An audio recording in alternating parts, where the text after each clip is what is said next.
we have some new video, a little bit of breaking news, if you will, a rough start to the President's Day. Out, there it is. To see now, if you're the president, there's just not much that you can do without it getting captured on camera, and of course, it then gets played. But there it is. He bumped his head as he boarded Marine One from the White House South Lawn, heading to Andrews Air Force Base and then heading to Indiana. Apparently, he got a little distracted for a moment there while waving to the cameras. The president's ego may have been bruised, but we're told his head is going to be just fine. Meanwhile, the president, of course, taking his message to the people with a series of town hall meetings. The first begins at noon Eastern time in Elkhart, Indiana. You will see it live here on MSNBC. And, of course, just moments ago, we also watched as the president boarded Air Force One with that little bump. The trip is the beginning of a busy couple of days for the president. After today's town hall meeting, the president flies back to the White House, where he'll hold his first primetime news conference tonight. Then tomorrow, down to Fort Myers, Florida, where the unemployment rate in the state is one of the highest in the country. Ann Kornblut is the White House reporter for the Washington Post. So, Ann, what does the president need to achieve today to call this a win? Well, the White House and Democrats are already sending out polling numbers from Gallup that they say shows that Obama's approval ratings are high, and they're also arguing that people are coming around to really supporting the stimulus plan. So I would continue to see them pushing in this direction. And we have those numbers, Ann. The approval rating for the president on this at 67%. 31% of the people supporting the GOP in Congress on this. Anyway, go ahead. And that's exactly the point they're going to keep making, which is, look, not only did President Obama win the election, as he's been reminding you, but he's also winning the debate right now.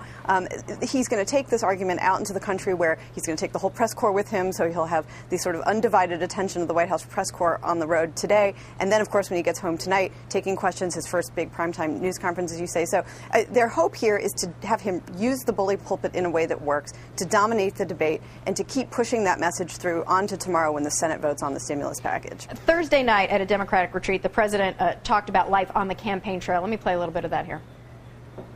I don't miss sleeping in motels and hotels, and I don't miss not being with my kids as much as I'd like.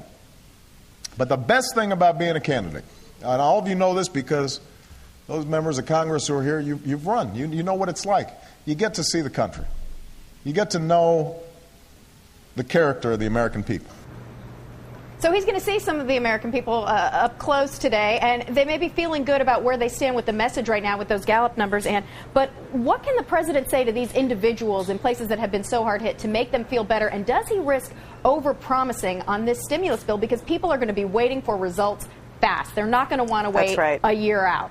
That's right. I will say there are a lot of members of the political press corps who thought they would not have to go back to Elkhart, Indiana for some time after the campaign, but there they are. I think he's going to take questions from people in the audience about what's in this stimulus package for me. And of course, those are some unknown answers. The bills in the House and the Senate have yet to be reconciled, for one thing.